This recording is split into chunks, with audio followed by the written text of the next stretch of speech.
10, 9, 8.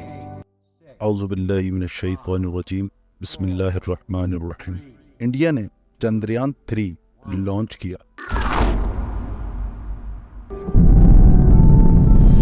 जबकि वो 2 बार नाकाम हुआ, मगर फिर भी हिम्मत नहीं हारी। इसके पीछे क्या वजह है? इंडिया चांद के किस हिस्से को टारगेट करना चाहता है और वहाँ ऐसा क्या मौजूद है जहाँ पहुँचने के लिए अरबों खरबों खर्च किए? और मोदी जिसने अपने साइंटिस्ट को खुली छूट दी है, आखिर क्यों? और पाकिस्तान में हम सिर्फ इसी बात को लेकर बैठे हुए हैं कि पेट्रोल आज 20 रुपए महंगा हो गया, अब महंगाई होगी। हमारी हुकूमत ने आवाम को सिर्फ इन चीजों पर लगा रखा है ताकि वो कुछ और सोच समझ ना सके। और जो लोग थोड़ा समझदार हैं वो अपने बच्चों को पढ़ाकर पाकिस्तान से बाहर भेज देते हैं। हमारी आवाम जीने के लिए खाती है, मगर हमारे हुक्मरान खाने के लिए जीते हैं। टैक्स, पेट्रोल बिल और दूसरी चीजों में आवाम को ऐसा फंसा कर रखा हुआ है कि वो रात को घर आने के बाद सिर्फ यही सोचते हैं कि अब कल क्या होगा। अब जरा पड़ोसी मुल्क की तरफ देख लेते हैं। चंद्रयान 1। इंडिया ने 22 अक्टूबर 2008 को चंद्रयान 1 को लॉन्च किया, चंद्रयान 1 in Earth orbit. जो इसका पहला ल्यूनर मिशन था। और इनका एक मिशन ये था कि चांद की सरफेस को एक्सप्लोर करें, साइंसी मालूमात इकट्ठा करें। मून क्राफ्ट ने इसे लॉन्च किया था, मगर बदकिस्मती से तकरीबन 1 साल बाद अगस्त 2009 में चंद्रयान 1 का रास्ता खत्म हो गया। इस वजह से इनके सारे कॉन्टैक्ट्स खत्म हो गए और इनका ये पहला मिशन अधूरा रह गया। मगर इंडिया ने हिम्मत नहीं हारी।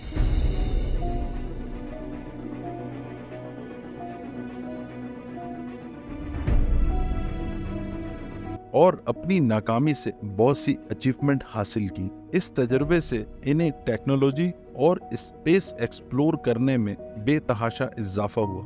ये मिशन नाकाम नहीं हुआ, मगर अधूरा रह गया। इस मिशन से इनके पास स्पेस का क्रूशियल डेटा हासिल हुआ, जैसा कि चांद पर वाटर मॉलिक्यूल का मौजूद होना, खासकर पॉलीग्रीन में कई मिनरल का पाया जाना, और सबसे अहम बात, वहाँ एल्युमिनियम, मैग्नीशियम, कैल्शियम और आयरन की मौजूदगी कसरत से पाई गई। चांद की हाई डेफिनेशन तस्वीरें, जो कि बहुत करामत साबित हुई, वो भी पहले मिशन की बदौलत हासिल हुई। इस मिशन के फेल होने के बावजूद इंडिया की रेपुटेशन काफी बेहतर और मजबूत हो गई। नासा ने इसरो यानी इंडियन स्पेस रिसर्च ऑर्गेनाइजेशन से कोलैबोरेट कर लिया। यूरोपियन स्पेस एजेंसी और दूसरी बहुत सी स्पेस एजेंसियों ने इसरो के साथ कोलैबोरेट करने की हामी भर ली। अब बात करते हैं चंद्रयान 2 की। चंद्रयान 2 तकरीबन चंद्रयान 1 के 10 साल के बाद लॉन्च किया गया। 2019 में इंडिया ने फिर अपने एयरक्राफ्ट को मून पर भेजने की ठान ली। इसका मिशन चंद्रयान 1 से ज्यादा क्रिटिकल था। इस बार इंडिया ने ये इरादा किया कि चंद्रयान 2 को चांद पर सॉफ्ट लैंडिंग कराई जाएगी, मगर इसके पीछे भी इंडिया का मकसद ये था कि चांद को और भी नजदीक से देखा और चांद की HD तस्वीरें यानी हाई डेफिनेशन तस्वीरें ली जा सके और चांद की बैरूनी फिजा का बगौर जायजा लिया जा सके। इस मिशन में एक खास बात ये भी थी कि चंद्रयान 2 में एक ल्यूनर ऑर्बिट, जो कि ऐसा एयरक्राफ्ट था जो चांद के ऑर्बिट में बाआसानी दाखिल हो सकता था। इसके साथ एक लैंडर होता है जो चांद की सतह पर बाआसानी लैंड कर सकता है, जिसमें एक गाड़ी भी मौजूद होती है जिसे रोवर कहा जाता है, जो लैंडर से निकलकर चांद की सतह पर बाआसानी मूव कर सकती है और चांद का जायजा लेने में काफी मददगार साबित हो सकती थी। इन तमाम चीजों को इंडिया ने खुद तैयार किया था। 22 जुलाई 2019 जब चंद्रयान 2 को लॉन्च किया गया, तो इंडिया का मिशन था कि इनका लैंडर 14 दिन तक चांद की सतह पर बाआसानी रह सकता है और रोवर भी 14 दिन तक चांद का जायजा ले सकता है। मगर जब चंद्रयान 2 का लैंडर चांद की सतह पर लैंड करने लगा तो उसका लैंडर फट गया। इसकी वजह सॉफ्ट ग्लिच था, जिसकी वजह से ये चांद पर सॉफ्ट लैंडिंग नहीं कर सका और इस तरह इंडिया का दूसरा मिशन भी इख्तिताम पजीर हो गया। अगर ये लैंडर चांद पर लैंड कर जाता तो अमेरिका, रशिया और चीन के बाद इंडिया चांद पर लैंड करने वाला दुनिया का चौथा मुल्क बन जाता। अब बात करते हैं चंद्रयान 3 की। इंडिया ने एक बार फिर अपने इरादों को मजबूत करके 14 जुलाई 2023 को फिर एक तजुर्बा किया और इसका मकसद चांद पर सॉफ्ट लैंडिंग करना और अपने मिशन को कामयाब बनाना था।